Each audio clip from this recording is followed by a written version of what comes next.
tech companies are deleting evidence of war crimes. Algorithms that take down terrorist videos could hamstring efforts to bring human rights abusers to justice. And this story goes on. If grisly images stay up on Facebook or YouTube long enough, self-appointed detectives around the world sometimes use them to reconstruct a crime scene. In July of 2017, a video capturing the execution of 18 people appeared on Facebook. The clip opened with a half a dozen armed men presiding over several rows of detainees. Dressed in bright orange jumpsuits and black hoods, the captives knelt in the gravel, hands tied behind their back. They never saw what was coming. The gunmen raised their weapons and fired, and the first row of victims crumbled to earth. The executors repeated this act 4 times, following orders of a confident young man dressed in a black cap and camouflage trousers.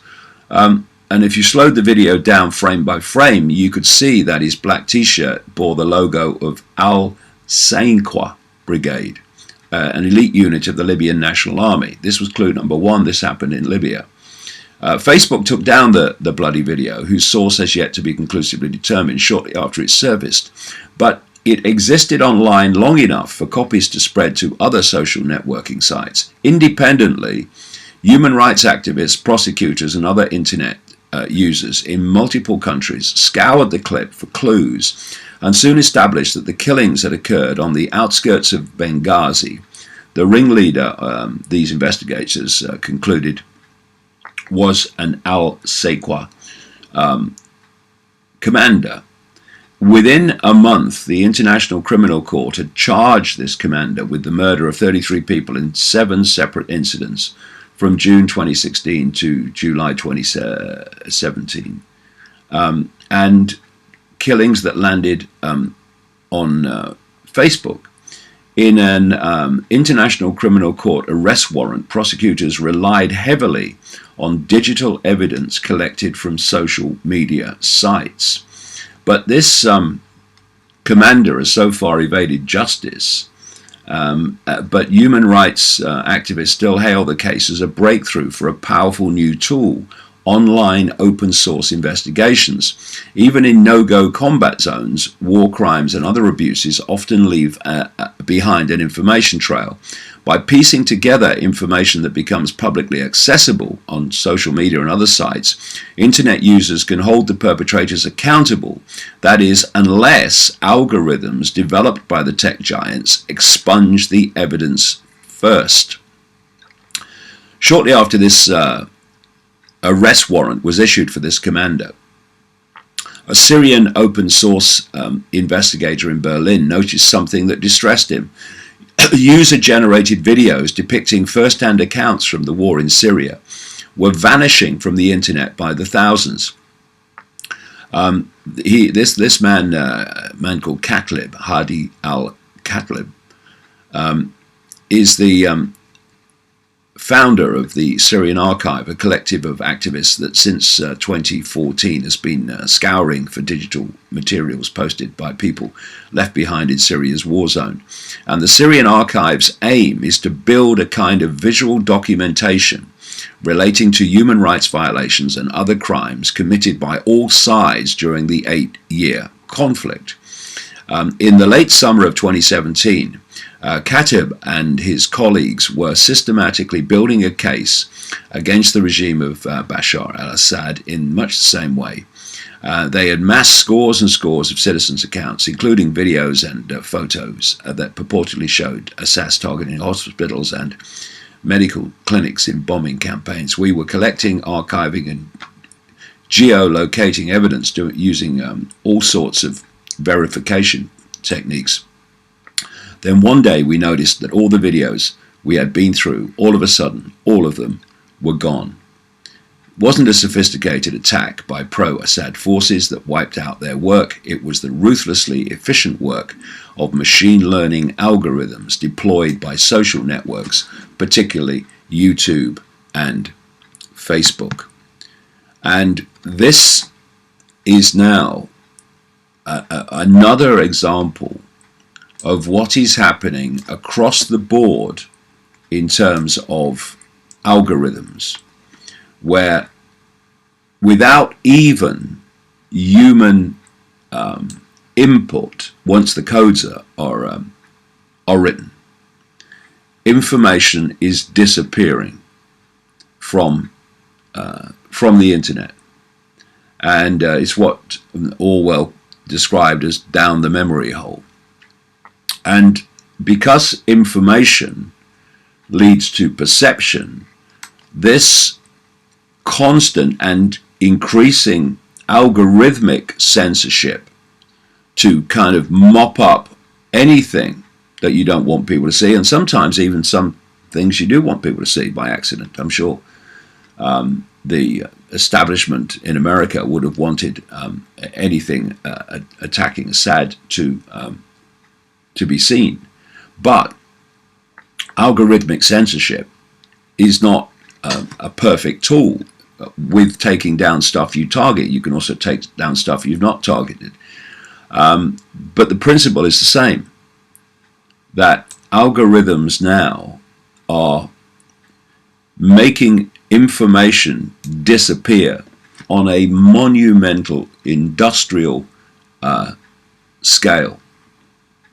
And more confirmation of the principle and the way this is going. Google favors stories from liberal news sites, study finds. And, you know, as I've said before, using the word liberal for the current progressive left is ridiculous. It's the least liberal politics you could imagine. But anyway, they call it liberal, wrongly. When it comes to political bias, Facebook and Twitter have become the most common punching bags, but a new study confirms that Google's search algorithms are also skewed in favor of what they call liberal viewpoints. Researchers from Northwestern University performed an algorithm audit of the Google Top Stories box, which is a major driver of traffic to news publishers and therefore prime online real estate. They examined results for nearly 200 searches relating to news events for 1 month in late 2017 and found a left-leaning ideological skew.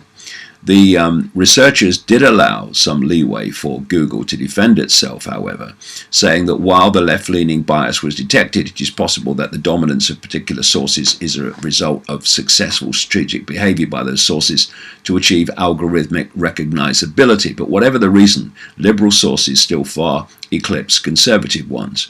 CNN, perhaps the outlet most reviled by conservatives, was Google's overall favorite source. Of the 6,302 articles appearing on Google's top stories during the month in focus, more than 10% came from CNN. The New York Times and Washington Post were up next, garnering 6.5 and 5.6% of the results, respectively.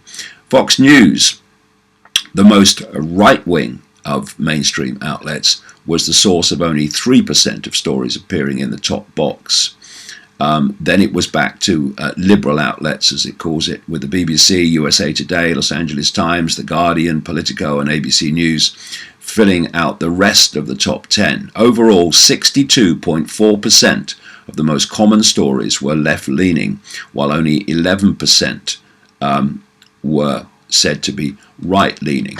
Now, again, people get caught in these bloody labels. It's not about left or right.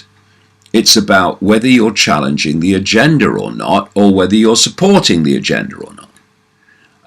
And it is more likely, not in relation to Fox News, apart from people like its presenter Tucker Carlson, the rest of them, you know, forget it basically. But it's not about Fox News and right or left or conservative or liberal. It's about whether you're challenging the agenda or not. And you get what would be called left-wing sources of information that are also being censored if they challenge the agenda. So it's simply the fact that the progressive, Soros-funded so-called left is the major vehicle for pushing this agenda. that they are not censored and are promoted. That's the reason why. It's not because they're left or right, but they're promoting the agenda. And in the same way, you get people on the right who are pushing the same agenda from a different point of view, and they're okay. But you challenge the agenda, and because of the way things have gone, it's many on what are called the right who are seeing through the conspiracy. That's why it seems to be that the right are being censored against the so-called left. But if you break it down, people censored on the left, people censored on the right, they are those that are challenging this agenda. And we need to put down these fault lines of left and right and center, and break it down to simple things like, are you telling the truth or are you selling a lie? Because if you're selling the lie, like CNN and BBC and all these people, then you won't get censored. If you're challenging the lie, well, you will.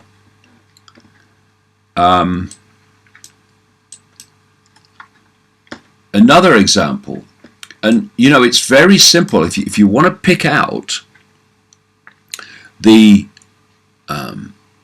key points of this agenda for humanity, just look at what you can't have another opinion about, and you'll see the agenda.